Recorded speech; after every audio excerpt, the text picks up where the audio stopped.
오늘 우리에게 주신 하나님의 말씀, 우리가 함께 나눌 말씀은 누가복음 4장 16절에서 30절 말씀입니다. 누가복음 4장 16절에서 30절 말씀 제가 봉독해 드리도록 하겠습니다. 예수께서 그 자라신 곳 나사렛에 이르사 안식일에 늘 하시던 대로 회당에 들어가사 성경을 읽으려고 서심해 선지자 이사야의 글을 들이거늘 책을 펴서 이렇게 기록된 데를 찾으시니 곧 주의 성령이 내게 임하셨으니 이는 가난한 자에게 복음을 전하게 하시려고 내게 기름을 부으시고 나를 보내사 포로된 자에게 자유를 눈먼 자에게 다시 보게 함을 전파하며 눌린 자를 자유롭게 하고 주의 은혜의 해를 전파하게 하려 하심이라 하였더라. 책을 덮어 그 맡은 자에게 주시고 앉으시니 회당에 있는 자들이 다 주목하여 보더라. 이에 예수께서 그들에게 말씀하시되 이 글이 오늘 너희 귀에 응하였느니라 하시니 그들이 다 그를 증언하고 그 입으로 나오는 바 은혜로운 말을 놀랍게 여기 이르되 이 사람의 요셉의 아들이 아니냐. 예수께서 그들에게 이르시되 너희가 반드시 의사야 너 자신을 고치라 하는 속담을 인용하여 내게 말하기를 우리가 들은 바 가버나움에서 행한 일을 내 고향 여기서도 행하라 하리라.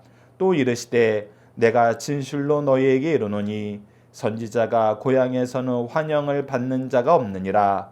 내가 참으로 너희에게 이르노니 엘리야 시대의 하늘이 3년 6개월간 닫혀 온 땅에 큰 흉년이 들었을 때 이스라엘에 많은 과부가 있었으되 엘리야가 그중 한 사람에게도 보내심을 받지 않고 오직 시돈 땅에 있는 사렙다의 한 과부에게 뿐이었으며 또 엘리사 때 이스라엘에 많은 나병 환자가 있었으되 그 중에 한 사람도 깨끗함을 얻지 못하고 오직 수리아 사람 나아만 뿐이었느니라. 회당에 있는 자들이 이것을 듣고 다 크게 화가 나서 일어나 동네 밖으로 쫓아내어 그 동네가 건설된 산 낭떠러지에까지 끌고 가서 밀쳐 떨어뜨리고자 하되 예수께서 그들 가운데로 지나서 가시니라. 아멘. 오늘 말씀을 고향 나사렛에서 배척당하신 예수님이라는 제목으로 함께 말씀을 나누도록 하겠습니다. 오늘 말씀도 저희들이 크게 세 부분으로 나눠서 보고자 합니다. 첫 번째 단락은 16절에서 20절 말씀입니다. 이 단락을 예수님이 안식일에 늘 하시던 것은 무엇인가요? 라는 내용으로 우리가 함께 묵상하도록 하겠습니다. 오늘 말씀 이 단락의 키워드는 규례입니다. 그리고 안식일, 가르치심, 선포하심, 고치심입니다. 여러분 제가 키워드를 가르치심, 선포하심, 고치심으로 뽑았을 때 여러분들께서는 어제 나눴던 말씀 마태복음 4장 23절 말씀 오늘도 다시 한번 볼 것입니다. 예수님께서 이 지상사역을 하실 때 항상 단순의 규례로 하나님께서 하시라고 하신 일 중에 가장 중요한 일로 실천하신 것이 무엇이었습니까? 바로 하나님 말씀을 가르치고 천국 복음을 선포하고 영적으로 육적으로 약한 모든 사람들을 고치는 거였습니다. 그래서 우리가 티칭, 프리칭, 힐링 이 세 가지는 항상 기억해야 되는 것입니다. 우리가 먼저 된 자로서 티칭, 프리칭, 힐링을 한다면은 배우는 사람들은 무엇을 하러 나와야 되는 걸까요? 교회에서 가장 중요하게 여겨야 되는 게 무엇이에요? 가르치는 사람이 있으니까 열심히 배우려고 해야 돼요. 선포하는 사람이 있으니까 열심히 들으려고 해야 됩니다. 고쳐주는 사람이 있으니까 그를 믿고 의지해야 돼요.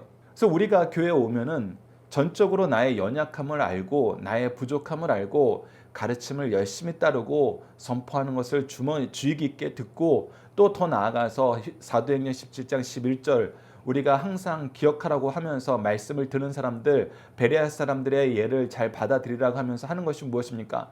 선포된 그 말씀, 배운 그 말씀을 항상 어떻게 해야 돼요? 그런가 하여 우리가 삶에서 계속 묵상해야 되는 것입니다. 박효일 목사님이 목회를 하실 때 설교집을 설교 내용을 책자로 만들어서 주신 이유 그리고 제가 그 책자보다는 좀 적게 만들지만 집에 가셔서 가정 예배를 인도하시고 또 그 안에 있는 문제들을 묵상하시면서 설교를 다시 한번 들어보시라고 하고 항상 이렇게 온라인에 올려놓는 이유 그것이 다 무엇이냐면 그런가 하여 살펴보라고 준비한 것입니다. 그래서 우리가 집에서도 하나님의 말씀을 읽어보고 설교 말씀을 들어보고 그 말씀이 올바른가, 하나님의 뜻이 이것인가 우리가 묵상하여 보는 거, 그거 굉장히 중요합니다. 그래서 듣는 사람들도 정말 열심히 해야 됩니다. 그리고 자기의 약함을 고백해야 돼요. 그리고 그 약함에 대해서 함께 기도해 주길 부탁해야 됩니다. 교회는 병원과 똑같아요. 우리가 연약한 부분이 드러나고 그 연약한 부분을 고치는 것입니다. 특히 우리가 유교 사상하고 짬뽕이 되어서 가장 교회에서 하기 힘든 게 뭐냐면 자기 체면 치레 때문에, 자기의 면을 살리는 것 때문에 하나님께서 우리에게 주신 이 귀한 교회의 제도를, 교회의 은혜를 잘 누리지 못하는 거예요. 가정의 삶을 잘 누리지 못하는 것입니다. 가정과 교회는 기본적으로 내가 더 받은 것을 나눔으로써 협력하여 선을 이루는 곳이에요. 내가 더 받은 것을 하나님의 은혜로 내 자녀에게 주는 거예요. 그래서 내가 더 수고하는 것이 너무나 당연해요. 내가 더 열심인 것이 당연합니다. 왜? 아직 내 자녀들이 연약하니까. 우리가 사도행전을 통해서 보게 되는 거, 예수님의 이 사역을 통해서 보게 되는 거, 처음에 예수님이 사역을 할 때, 사도들이 처음에 목회를 할 때, 전도를 할 때 다 연약한 사람들 뿐이었어요. 예수님의 원사도들도 너무 연약해요. 근데 예수님께서 어떻게 하세요? 끝까지 사랑하세요. 끝까지 돌보신다는 거예요. 그랬더니 어떻게 됐어요? 그들이 성령을 받고 하나님의 은혜로 능력 있는 일꾼들이 됐어요. 세상을 이기는 능력 있는 일꾼이 됐고 예수 그리스도의 복음으로 전 세계로 나아갈 수 있는, 예수님이 하신 그 일을 하고 그보다 더 큰 일도 하신다는 예수님의 말씀의 성취의 증인들이 되었어요. 사도 바울의 전도 사역도 보면 우리가 분명히 드러납니다. 1차 사역 때 양육했던 사람들 중에 잘 따라온 사람도 있고 못 따라온 사람도 있어요. 근데 그들이 2차, 3차 선교 여행을 통해서 보게 되는 것은 성장했어요. 성장해서 사도 바울이 해결하지 못한 문제들 그 제자들이 가서 해결하고, 그 해결한 기쁨의 소식, 회복의 기쁨의 소식, 승리의 기쁨의 소식을 가지고 함께 기뻐하는 모습을 보게 되잖아요. 그래서 가정과 교회는 우리의 연약함이 사랑으로, 은혜로, 온유함으로 치료함을 받고 체험을 받고, 이제 나도 그 은혜에 따라서 나에게 더 주신 것으로 서로 나누는 것이에요. 그래서 기본적으로 나의 연약함을 고백하고 무릎 꿇는 것이, 순종하는 것이 필요한 것입니다. 그런데 어때요? 다 자기 체면이 중요해요. 지금 자기가 자랑이 중요해요.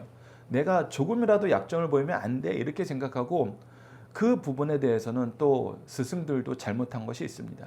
잘못한 게 보이면 막 혼내거든요. 막 비난하거든요. 때로는 소문내요. 그러니 내가 치료받을 수 있어요. 여러분들 병원에 온 사람들이, 의사들이 그 병 걸린 걸 보고 막 비난을 하는 거예요. 도대체 인생을 어떻게 사셨습니까? 맨날 불량식품 먹고 운동도 안 하고 자기 관리를 안 하니까 당신이 이렇게 병이 걸리지. 의사가 이렇게 얘기한다고 생각을 해보십시오. 여러분들 그 병원에서 치료받고 싶겠어요? 의사들은 그렇게 얘기 안 하잖아요. 이 부분은 이런 게 원인이 될 수 있습니다. 제가 이번에 잘 고쳐드릴 테니까 앞으로는 이 건강한 삶 우리 함께 지켜나가고 시시때때로 오셔서 검사 받으시면서 회복하시길 바랍니다. 그리고 나서 우리가 개선되어가지고 삶이 개선되어서 수술 받고 치료 받고 회복한 상태를 계속 유지하면은 의사들이 얼마나 칭찬을 해요. 아유 잘하셨습니다. 아이고 훌륭하십니다. 아이고 좋아졌습니다. 아이고 기쁩니다. 같이 즐거워하잖아요. 그것처럼 교회는 예수님이 하셨던 것처럼 티칭, 프리칭, 힐링을 베푸는 사람은 온유함과 겸손함으로, 예수님이 그렇게 사셨잖아요. 온유함과 겸손함으로, 더 성김으로, 더 수고함으로, 더 사랑함으로 하는 거고, 듣는 사람들도 어떻게 해야 돼요? 열심히 배우고 열심히 듣고 그러한가 살피고 항상 묵상하고 나의 연약함을 치료해달라고, 함께 기도해달라고. 그래서 나도 누군가에게 치료하는 사람, 돕는 사람, 섬기는 사람이 되게 해달라고 우리가 서로 부탁하고 노력하는 곳이에요. 예수님은 그것을 항상 하셨다. 그런데 어떤 일이 발생하는가? 이 부분이 우리가 또 주목해서 봐야 되는 것입니다. 자, 16절 말씀부터 봅시다. 예수께서 그 잘하신 곧 나사렛에 이르사 안식일에 늘 하시던 대로 회당에 들어가사 성경을 읽으려고 서심해. 즉 예수님께서 이제 자기 고향으로 가셨어요. 그리고 자기 고향에 계실 때에도, 외부에 있을 때에도 항상 지키셨던 게 뭐예요? 안식일에는 항상 회당에 들어가서 말씀을 배우고 가르쳤다. 특히 예수님이 공생의 사역을 시작한 다음부터는 이제 가르치는 일을 열심히 더 하셨다. 항상 하시던 대로 회당에 들어가서 성경을 읽으려고 했을 때 이제 항상 하시던 대로라는 이 수식어에 해당되는 단어가 회당인지 아니면 성경을 읽는 것인지 이거는 우리가 알 수가 없어요. 그런데 보통 30세가 이상이 되면은 성년으로 보기 때문에 이제 가르치는 직분을 감당할 수 있다라고 사회적으로도 또 세상적으로도 때가 되어서 이때부터 가르치시는 것인지 아니면 이 전에도 가끔 성경을 말씀을 읽고 한 사람들한테 이게 얘기했던 것인지 우리가 알 수는 없어요. 그런데 사람들의 반응을 보니까 공생의 사역 전에는 이 자리에서 자랐는데 깜짝 놀라는 거 보니까 이 전에는 가르치는 일들을 자기 고향에서는 하지 않으셨던 것 같아요. 그것이 이제 그 문화의 규례대로 30세 이상 되었을 때나 비로소 가르치는 직분을 이 회당장이 허락해 주는 것일 수도 있고요. 그런데 중요한 것은 무엇이냐면 항상 하시던 대로에 해당하는 것은 회당에 가셨다는 것입니다. 우리가 믿음의 선조들이 정말 중요하게 여기는 것이 예배 중심, 말씀 중심이라는 거예요. 특히 하나님께서 우리에게 규례로 주신 이 주일의 제도, 일주일에 하루는 주의 전에 나와서 거룩과 복의 은혜를 창세기 때부터 우리에게 가르쳐줬던 이 은혜의 역사를 우리가 즐기는 것. 이것은 창세기 때부터 창조 때부터 지금까지 사실은 이제 말세 때까지 변하지 않는 규례인 것을 우리가 보게 되잖아요. 이 규례를 우리가 못 지키게 되자 예수 그리스도의 대속의 은혜로 말미암아 회복시키시고 새 날을 우리에게 주셨잖아요. 그것이 이제 안식일에서 주일로 바뀐 것이죠. 예수님의 부활을 맞으러 갔던 새벽에 그 자리로 갔던 여인들의 그 믿음의 은혜를 본받아서 우리 신앙의 선조들이 이제 새벽부터 이 하루를 시작하는 은혜의 역사를 하나님께서 주심을 알고 이것을 계속 지켜왔어요. 근데 그 근본 취지는 창세기 때부터 지금까지 변하지 않습니다. 주님께서 정해주신 날, 정해주신 장소에서 정한 순서에 따라. 그래서 우리가 어떻게 예배드려요? 정한 시간, 정한 장소, 정한 순서에 따라 마음과 뜻과 정성을 다하여 영과 진리로 하나님께 예배드리는 거예요. 특히 정한 순서와 정한 시간에 대해서는 이것은 하나님이 선포하셨다는 걸 우리가 알아야 돼요. 안식일을 선포하신 건 하나님이에요. 그 하나님께서 안식일을 제정하시고 교제하기 들고 했던 장소도 하나님께서 선언하셨어요. 그것이 처음에 어디였어요? 에덴 동산이었어요. 그리고 아담에게 할 일을 주셨어요. 말씀을 주시고 배우자에게 그 말씀을 가르치게 하셨어요. 그것은 하나님께서 성막 제도를 세우실 때도 동일합니다. 장소도 성막이라는 장소를 정하시고 시간도 안식일을 정하시고 그 모든 규례를 가르쳐서 지키게 하셨어요. 예수님께서도 내가 교회를 세우신다 그러면서 이 교회에서 우리가 가르쳐야 되는 거, 부활의 기쁨으로 우리가 새 사람 된 거, 이 은혜를 누리게 하시려고 우리에게 이 교회의 제도를 주셨어요. 그래서 정한 시간, 정한 장소, 정한 순서를 주시는 것은 변함이 없어요. 그래서 이 부분은 우리가 순종해야 되는 거예요. 취사 선택하는 것이 아니에요. 그래서 박유일 목사님이 어렸을 때부터 교육시키던 건 뭡니까? 우리가 마땅히 드려야 될 예배는 무엇입니까? 했을 때 각각 소속된 교회에서 이 주일날 예배라고 선언된 모든 예배는 하나님께서 우리에게 명령한 예배라고 생각하고 그 시간, 장소, 순서를 지키라는 거예요. 우리가 임의로 하는 거 아니라는 것입니다. 특히 이 순서나 내용을 선포할 때는 제도적인 면에서는 총회에서 인준한 순서에 따라서 노예에서 파송된, 노예에서 인가된 목사들이 그 교회 안에서 이 당회를 형성했으면 당회 안에서, 당회를 형성하지 못했으면 담임 목회자가 이 시간과 순서를 선포하게 돼 있어요. 근데 담임 목사가 이걸 하다 보니까 가끔 헷갈리는 게 있어요. 그게 뭐냐면 이것을 내가 만들었다라고 생각하는 거예요. 그래서 내가 임의로 할 수 있다라고 생각하는 거예요. 근데 아니에요. 우리는 대리적인 봉포자예요. 우리가 예수님도 사시는 모습을 보면 압니다. 사도와 선지자들은 하나님의 말씀을 대리적으로 선포한 대리인들이었어요. 근데 예수님은 누구세요? 그 말씀을 주신 분이에요. 그 말씀 되신 분이에요. 그럼에도 불구하고 예수님은 뭐 하셨어요? 하나님이 선언하신 이 질서를, 이 규례를 지키시길 기뻐하셨어요. 그래서 여러분들이 이 내용부터 철저하게 보셔야 됩니다. 예수님이 우리에게 보여주셨던 모범은 무엇인가? 그 모범 안에서 우리에게 누리게 되는 은혜는 무엇인가? 이 모범 안에서 예수님께서도 우리에게 말씀의 은혜를 주시기 위해서 오셨고 그 일을 실천하셨다는 것입니다. 그리고 나서 우리가 보게 되는 것이 선지자 이사야의 글을 드리거늘 책을 펴서 이렇게 기록된 데를 찾으시니라고 얘기하면서 우리가 어제 나눈 말씀 다시 한번 얘기합니다. 주의 성령이 내게 임하셨으니 이는 가난한 자에게 복음을 전파하게 하시려고 내게 기름을 부으시고 나를 보내사 포로된 자에게 자유를 눈먼 자에게 다시 보게 함을 전파하며 눌린 자에게 자유롭게 하고 주의 은혜를 전파하게 하려 하심이라 하였느니라. 즉 하나님께서 우리에게 주신 이 은혜를 누리게 하는 거. 이 은혜의 내용이 뭐예요? 성령을 받은 분이 오셔서 우리에게 어떻게 해요? 가난한 자에게도 복음을 전파해요. 가난한 자들은 복음 받을 수가 없었어요. 환경적으로, 문화적으로, 시설적으로 없어요. 이 회당에 와야 말씀이 이게 있고 이 말씀을 들어보고 정해진 사람들, 정해진 규례에 따라서 요건이 허락된 사람들만 이 말씀을 받았어요. 말씀을 누릴 수 있었어요. 근데 모든 사람들에게 말씀을 전하는 하나님의 은혜의 역사, 특히 가난한 자에게 이 말씀을 듣기 힘들고 들을 여유가 없는 자들에게도 찾아가셔서 이제 말씀을 전하잖아요. 이 은혜가 무엇이에요? 포로된 자를 자유롭게 해요. 눈먼 자를 다시 보게 해요. 이것이 육적인 것도 있지만 영적인 것이 있잖아요. 죄악에 포로되고 영적인 눈이 멀었던 자들을 하나님께서 깨우시는 거예요. 부르시는 거예요. 자유롭게 하시는 거예요. 그래서 하나님의 백성으로 하나님의 일꾼으로 다시 서게 만드시는 것입니다. 그래서 눌린 자에게 자유를 주신다는 거예요. 주의 은혜가 이 역사 안에서 이루어지고 주의 은혜를 풍성하게 우리가 누리게 된다는 것입니다. 이 말씀이 지금 어떻게 됐다?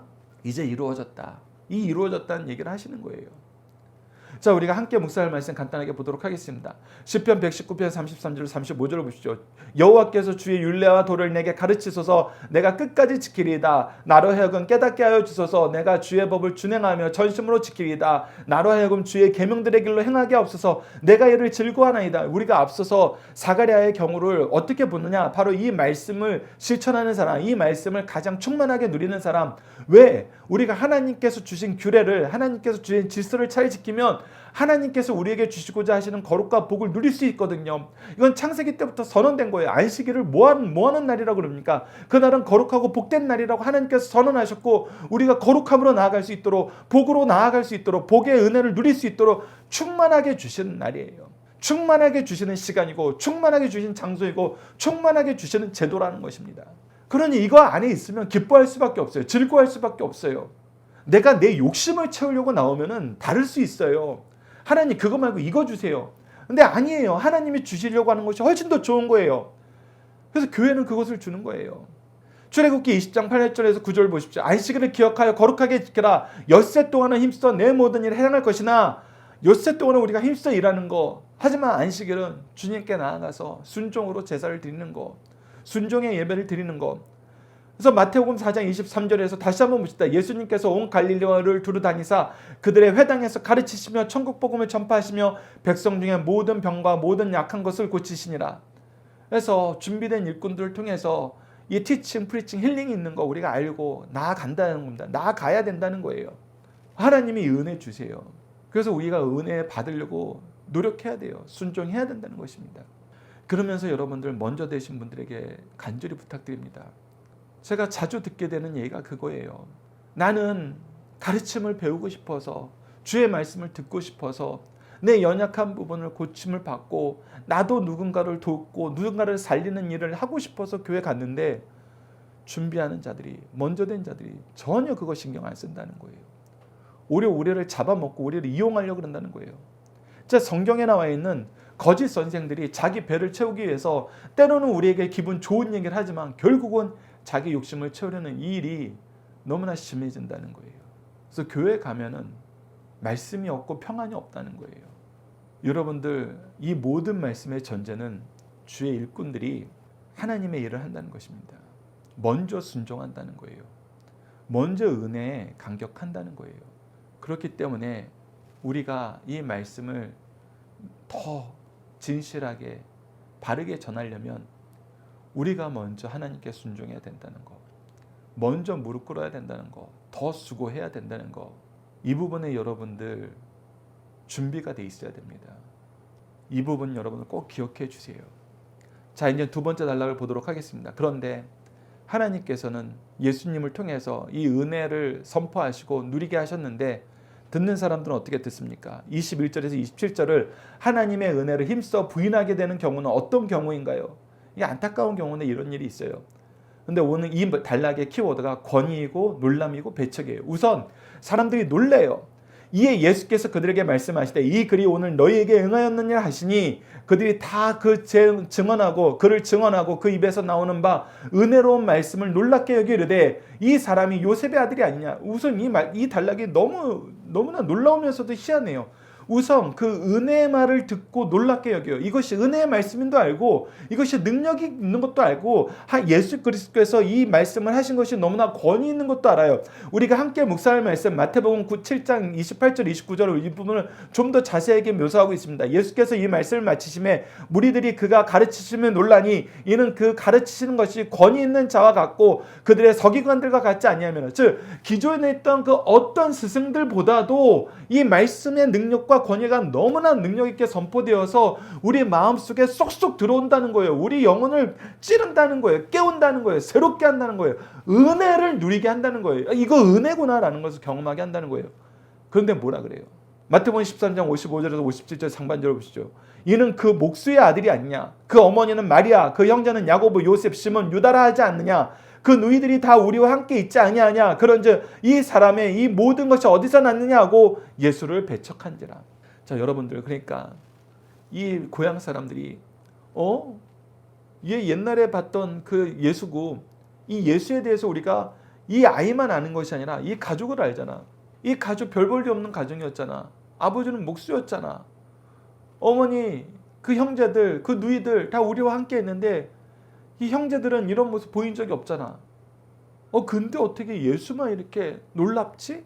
이 은혜가 얼마나 놀라운지 자기네들도 의아한 거예요. 근데 이 은혜를 받았으면 이게 은혜인지 깨달았으면 어떻게 해야 돼요? 순종해야 돼요. 무릎 꿇어야 돼요. 더 달라고 해야 돼요. 근데 뭐한 거예요? 배척한 거예요.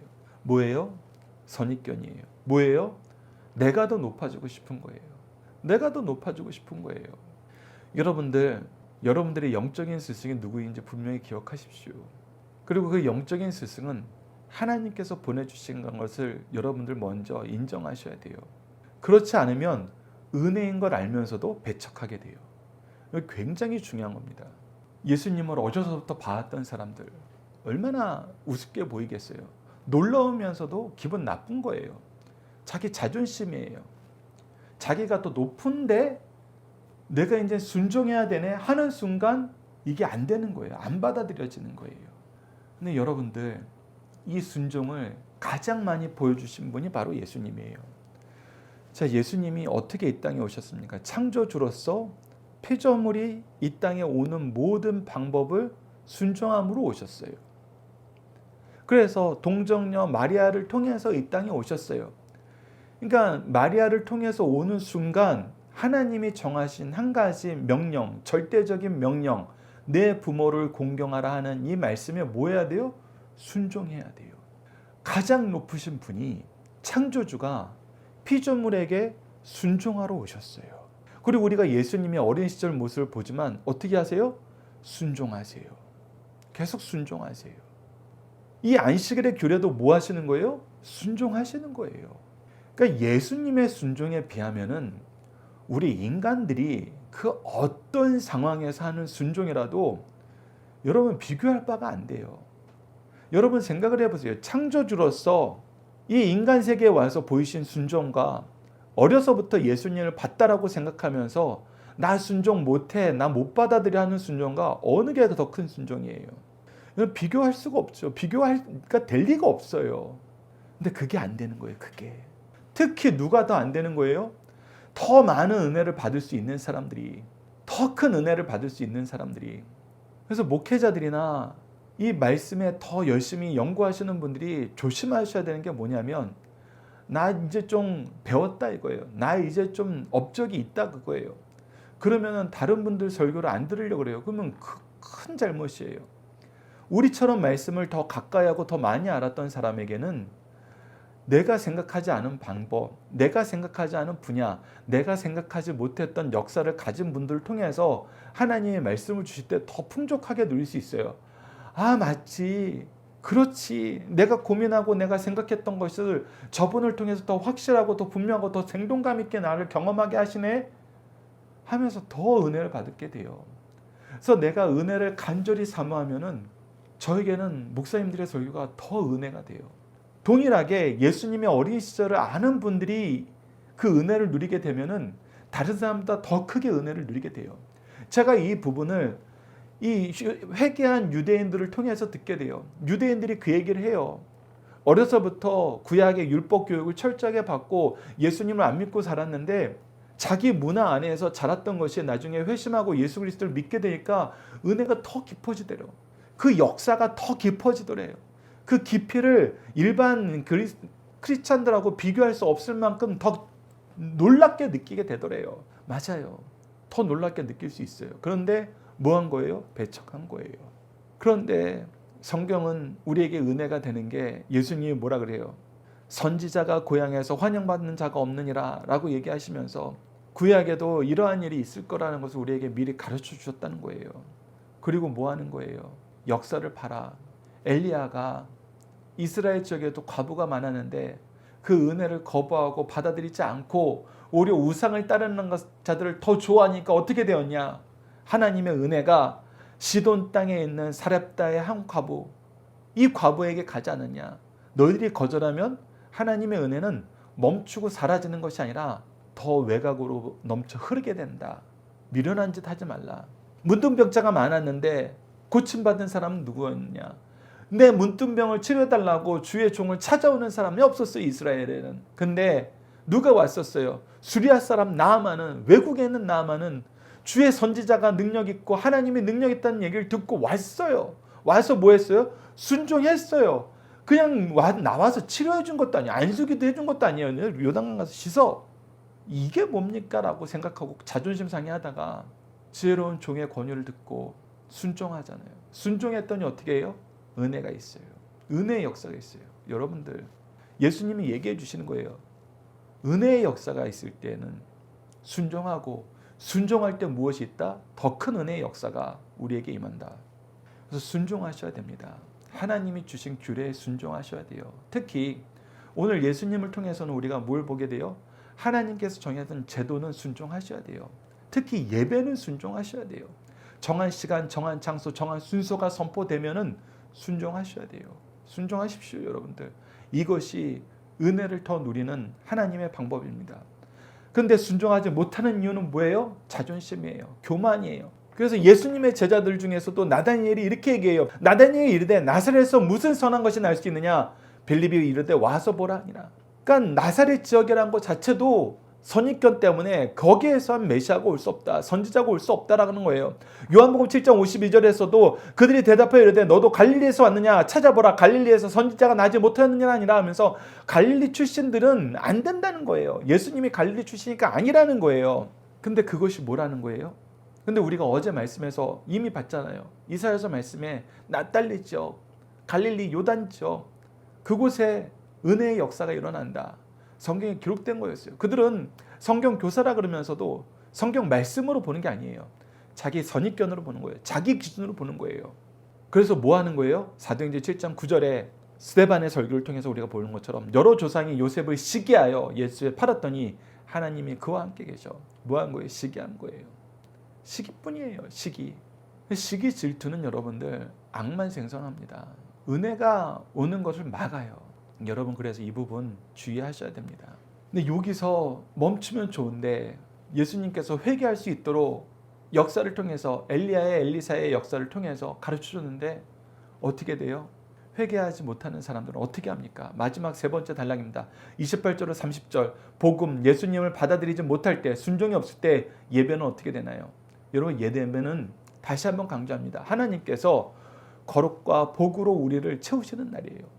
은혜의 날이에요. 은혜의 역사예요. 예수님이 안식일 날 회당에 들어가셔서 이 은혜를 전하셨어요. 사람들이 은혜 받았어요. 은혜랍다가 얘기했어요. 근데 뭐 했어요? 배척했어요. 배척했더니 어떤 일이 발생합니까? 이 거룩과 복으로 채워지는 날이 사람들이 뭘로 바꿔요?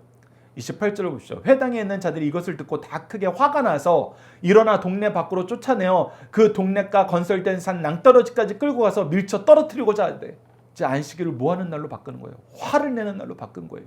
뭐하는 날로 바꾼 거예요? 낭떠러지에서 떨어뜨렸다는 게 무슨 의도예요? 죽이겠다는 거예요. 죽이는 날로 바꾼 거예요. 여러분들 교회에서 이런 일이 생길 때 얼마나 슬픕니까? 안식일날 이 일이 생긴 거예요.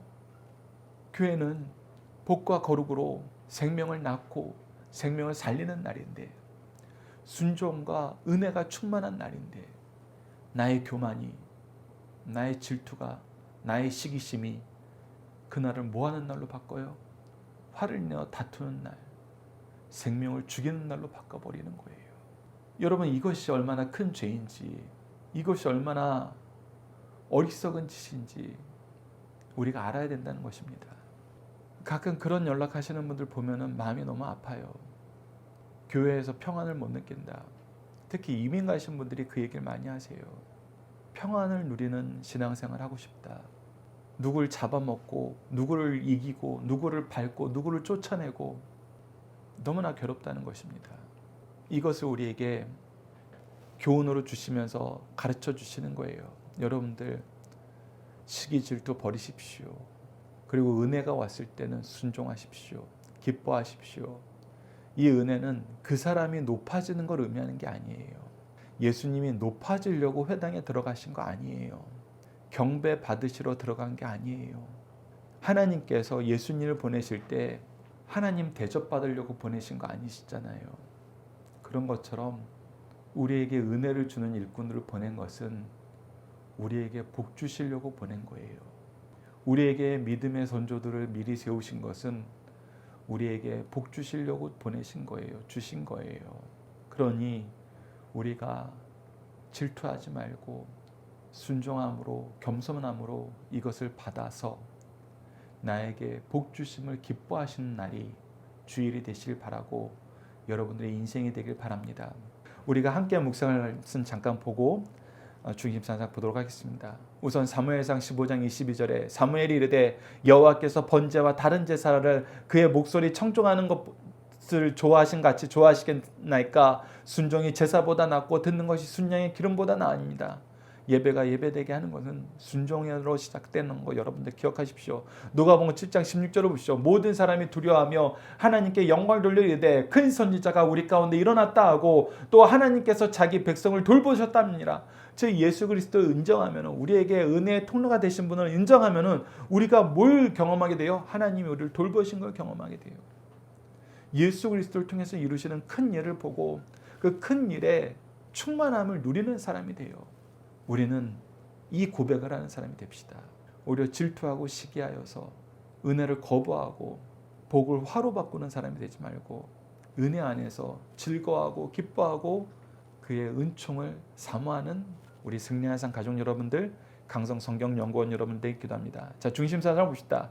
성도는 모든 예배를 귀하게 여기고 바르게 참여해야 된다. 주님께서는 일상적인 예배 행위를 귀하게 여기셔서 규례대로 회당 예배에 참석하셨습니다. 이것은 우리도 주의를 바로 지킬 뿐 아니라 예배를 위한 모임을 중시해야 할 것을 가르쳐 주시는 내용입니다. 두 번째입니다. 예수님의 가르치심에는 오류도 없고 가르침과 생활 사이에 모순도 찾아볼 수 없습니다.